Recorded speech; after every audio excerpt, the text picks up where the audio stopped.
다 함께 찬송가 265장, 구 찬송가는 199장입니다.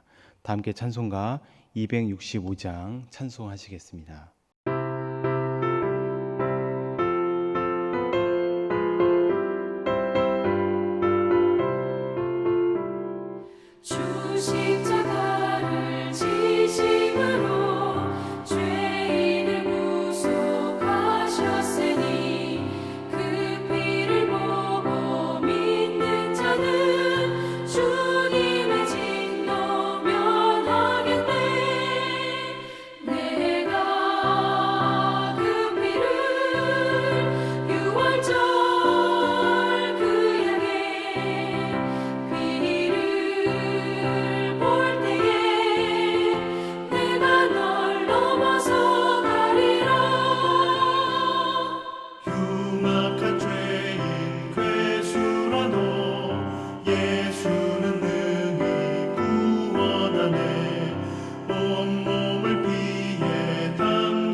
이 시간 다 함께 기도하겠습니다.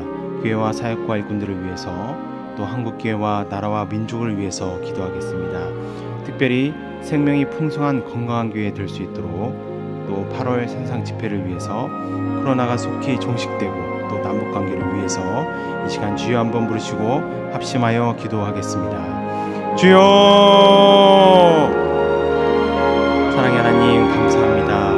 이 새벽도 주님의 은혜를 사모하며 나아가오니 아버지 함께하여 주시고 역사하여 주시고 우리의 기도에 응답하여 주시옵소서. 우리 교회를 주님께서 붙잡아 주셔서 언제나 생명의 풍성한 건강한 교회 될 수 있도록 역사하여 주옵소서. 우리 안에 생명력이 넘치게 하여 주시고 삶의 곳곳마다 삶의 현장에 그 생명력을 증거하며 나아가는 우리 모두가 되게 하여 주옵소서. 특별히 올해 주신 말씀으로 새로워지는 우리 교회 될 수 있도록 도와주시고, 우리가 삶의 자리마다 말씀을 사모하고 그 말씀을 또 증거하고 나누는 우리가 가득하게 하여 주시옵소서. 또 8월에 산상 집회 준비되어 있습니다. 하나님 함께하여 주셔서 은혜 가운데 진행될 수 있도록 도와주시고, 그 모든 준비되는 과정과 집회 현장을 주님께서 함께하여 주셔서 은혜 가득한 우리가 하나님을 다시 한번 만나고 우리의 믿음을 결단하고 또한 나라를 위해서 마음껏 기도하며 부르짖는 은혜 시간들 되게 하여 주시옵소서. 두 분 목사님 계십니다. 강건케 하여 주시고 하나님의 영광에 의해서 온전히 사용하여 주옵소서. 담임 목사님도 주님께서 능력 주시고 정말로 충만케 하여 주셔서 맡겨주신 모든 사명을 잘 감당하고 하나님께서 영광 받아 주시옵소서. 주시옵소서. 우리 모든 교역자들과 재직들과 일꾼들을 또한 붙잡아 주셔서 동일한 열정과 또한 동일한 한 마음으로 우리가 모든 일 감당하면서 우리 노량진교회 하나님께서 기뻐하시는 주님의 교회로서 온전히 세워지는 일에 헌신하는 우리 모두가 되게 하여 주시옵소서.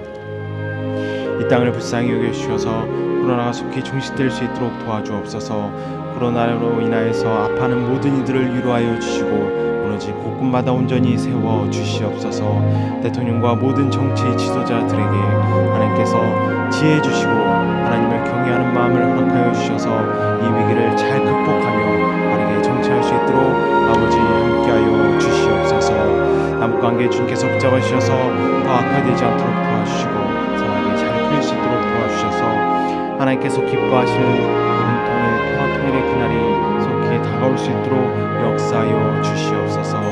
또한 모든 삶의 자리마다 하나님께서 함께하여 주셔서 하루하루 은혜로 감당하는 우리 모두가 되게 하여 주시고 하나님의 살아계심을 증거하는 우리 모두가 될 수 있도록 역사하여 주시옵소서. 감사하며 이 모든 것 예수 그리스도의 이름으로 기도드립니다. 아멘. 이 시간 하나님께서 우리에게 주시는 말씀은 요한계시록 15장 1절에서 8절까지의 말씀입니다. 신약 414면에 기록되어 있습니다. 요한계시록 15장 1절에서 8절까지의 말씀을 교독합니다. 또 하늘에 크고 이상한 다른 이적을 보매 일곱 천사가 일곱 재앙을 가졌으니 곧 마지막 재앙이라 하나님의 진노가 이것으로 마치리로다.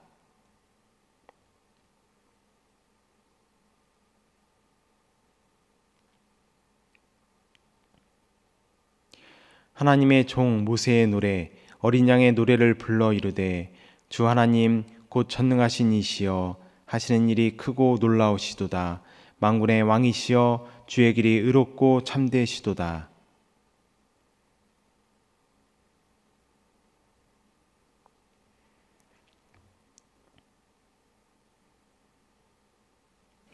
또 이 일 후에 내가 보니 하늘의 증거 장막의 성전이 열리며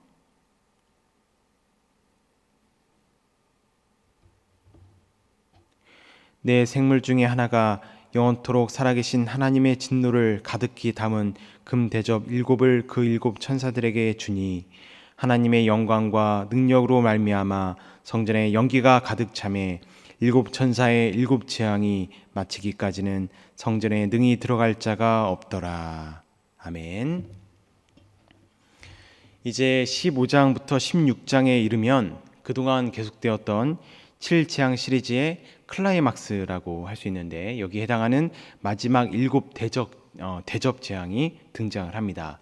일곱 대접 재앙은 앞에 두 가지 일곱 가지 인 재앙과 일곱 나팔 재앙과는 다른 모습을 띠고 있습니다. 앞에 두 재앙에서는 막간 곧 삽입 메시지가 있다고 말씀을 드렸죠. 바로 희망의 메시지입니다. 하지만 이 일곱 대접 재앙에는 희망의 메시지가 없습니다. 더 이상 구원의 가능성을 얘기할 여유도 없고 또 복음 전파 사명에 대해서도 더 이상 묻지 않으십니다. 여러분 왜 그럴까요? 그것은 이 마지막 일곱 대접 재앙은 재앙의 완성이기 때문입니다. 모든 것의 종말을 구하는 순간이기 때문입니다. 우리가 각 재앙마다의 그 중심 단어를 통해서도 이를 충분히 유추할 수 있는데요. 첫 번째 인은 무엇입니까? 구분하는 표식이죠. 이 공식 문서인지 위조 문서인지를 구분하는 그러한 표식입니다. 그 재앙으로부터 구원받을 사람인지 아닌지를 구분하는 것이죠. 구원받을 사람은 두려워할 필요가 없이 구원의 감격 가운데 하나님을 찬양하면 될 것이지만 구원받지 못하는 사람은 이제 두려워할 준비를 해야 합니다. 두 번째, 나팔은 무엇입니까? 이것은 알리고 선포하는 것입니다. 구원의 복된 소식을 알리는 것이고 또 이제 곧 심판이 있을 것을 선포하는 것입니다. 따라서 여전히 모두에게 재앙을 피할 가능성은 남아 있습니다. 하지만 마지막 이 대접은 무엇입니까? 다 쏟아 부어버리면 더 이상 주워 담을 수 없습니다. 곧 두 번 다시 돌이킬 수 없는 심판이 임하는 것입니다. 이때는 더 이상 또 조금도 희망이란 없습니다. 온 세상에 임하는 파멸의 날을 모두가 맞이해야 합니다. 이렇듯 마지막 7 대접 재앙에는 희망의 메시지가 없습니다. 그 대신에 서론의 말씀이 있습니다. 바로 오늘 본문인 15장이 여기에 해당을 하는데요. 그렇다면 이 서론을 두신 이유는 무엇일까요? 그것은 재앙의 두려움을 극대화시키는 효과가 있습니다. 앞에 두 재앙에서는 마지막 단계인 7단계 전에 희망의 메시지를 두어서 오히려 재앙에 대한 두려움을 낮추고 사람들을 격려해 주는 효과가 있었다면, 이제는 마지막 재앙 전에 이 기간을 두어 재앙이 착착 진행되어 가는 모습을 보여줌으로써 사람들이 앞으로 당하게 될 고통에 대한 그 공포심을 극대화시키는 효과가 있습니다.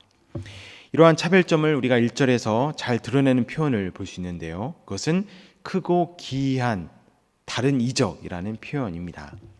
크고 무서운 정도가 아니라 좀 이상한, 그러니까 앞의 재앙들과는 많이 다른 그러한 재앙이라는 의미입니다. 앞에 두 재앙에서 사람들이 경험한 것이 있죠. 그것은 그래도 사랑의 하나님이었습니다. 그래도 사랑이 많으신 하나님께서 계속해서 자신들에게 기회를 주고 또 주는 모습을 경험했습니다. 그것은 자신들에게 그럴 만한 자격이 있어서가 아니라 완전한 하나님의 은혜이고 긍휼이었습니다. 하지만 은혜도 계속되면 당연한 권리로 아는 것이 우리 인간의 죄성이지 않습니까? 하나님의 은혜를 반복적으로 경험을 하면서 좀 달라져야 하는데, 자격 없는 자에게 주시는 일방적인 은혜 그 용서 앞에 스스로 부끄러워서라도 죄의 길에서 좀 떠나려고 몸부림쳐야 하는데, 그러나 하나님이 은혜를 주는 것은 사랑의 하나님이니까 당연한 거고, 내가 죄를 짓는 것도 연약한 인간이니까 어쩔 수 없는 일이고, 그렇게 모든 것을 당연히 여기게 되지요. 그런데 어느 순간 너무나 당연하던 하나님의 그 은혜가 더 이상 부어지지 않게 되고, 또 그동안 하나님조차도 아무 말 없이 그냥 넘어가 주시던 나의 죄에 대해서 누군가 지적을 하기 시작하면 이상하다, 이것은 옳지 않아 하게 됩니다. 그러면서 하나님도 틀렸고 다 틀렸다라는 생각이 드는 것이죠. 하지만 여러분, 아무리 옳지 않고 무언가 잘못되었고 하나님이 틀렸다고 아무리 말하고 부정해도 죄의 대가는 이제 온전히 치러야 합니다. 세상 법정 앞에서도 죄를 지은 사람이 아무리 변명하고 저항을 해도 그 법의 심판을 받아야만 하는 것처럼, 자기가 아무리 버텨도 질질 끌려가서라도 죄의 대가를 치르게 되는 것처럼, 이때는 아무런 희망도 없고 오직 하나님의 공의로운 심판만이 남아있을 뿐입니다. 더구나 3절을 보시면 하나님의 종 모세의 노래, 어린 양의 노래가 나오는데, 그 노래의 핵심이 무엇일까요? 4가지 내용을 부르는데, 첫째, 하나님이 하시는 일은 크고 놀라우시다. 둘째, 하나님의 방법은 의롭고 참되시다. 셋째, 하나님의 이름은 두렵고 영화로우시다. 넷째, 하나님의 행위는 거룩하고 의로우시다. 여러분, 공통점이 무엇입니까? 바로 하나님은 옳다는 것입니다. 마지막 재앙에는 돌이킴도 없고 예외도 없고 그렇게 공의만을 행하시는 하나님이 100% 옳다는 의미이지요.